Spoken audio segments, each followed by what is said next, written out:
Friends, तर चला आज बनवूया उपवासाचा ढोकळा. नवरात्री चालू आहे आणि नवरात्रीची फराळ नाही होणार तर असं कसं होईल. तर चला आज मी इथे बनवणार आहे ढोकळा. त्यासाठी मी इथे ना श्रीजीचं उपवासाचा पीठ घेतलेलं आहे. आता मी इथे ना साखर, मीठ आणि पाणी मिक्स केलं आहे, थोडंसं तेल टाकलेलं आहे आणि हे ना मिश्रण असं तोपर्यंत मिक्स करायचं जोपर्यंत साखर आणि मीठ विरघळत नाही तोपर्यंत. आता मी इथे ना 1 कप हे श्रीजीचं उपवासाचा पीठ घेते आणि तो टाकत आहे. त्यानंतर मी अजून अर्धा कप टाकला आहे आणि ह्याला आहे ना छान असं मस्त फेटून घ्यायचं आहे.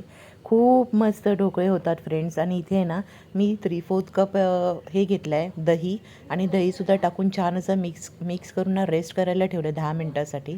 आता इथे ना मी मोठी कढई घेतली, त्यामध्ये मी पाणी टाकलं आहे आणि मध्ये एक प्लेट टाकलेला आहे स्टँड म्हणजे हे ठेवण्यासाठी, मोल्ड ठेवण्यासाठी. तर इथे बघा मी ना मोल्डवरती पण ग्रीसिंग करून घेतलेलं आहे आणि आता गॅसवरती कढई ठेवणार आहे. त्यानंतर आहे ना बघा आता छान असं पीठ आपलं मस्त मिक्स झालं होतं आणि मस्तपैकी आपण त्या मोल्डमध्ये सुद्धा टाकून टॅप करून घेतलेलं आहे. आता आपण ह्याला आहे ना वाफवायला ठेवूया 15 ते 20 मिनटासाठी.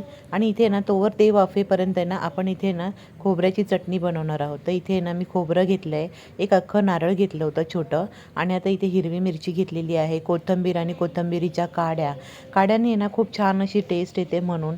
त्यानंतर जिरे, त्याच्यानंतर थोडेसे शेंगदाण्याचं कूट. शेंगदाणे जरी टाकलं तरी चालेल, माझ्याकडे शेंगदाण्याचं कूट अवेलेबल होतं म्हणून मी तेच टाकलं आहे. आणि थोडंसं पाणीसुद्धा टाकायचं आहे, थोडंसं दही टाकायचं आहे.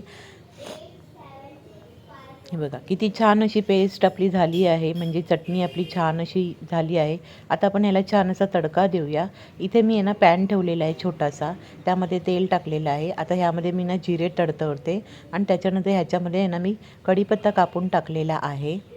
तर बघा छान असा आहे ना तडका बसला की चटणी आपली एकदम भारी आणि भन्नाट लागते, खूप छान असा टेस्ट येतो.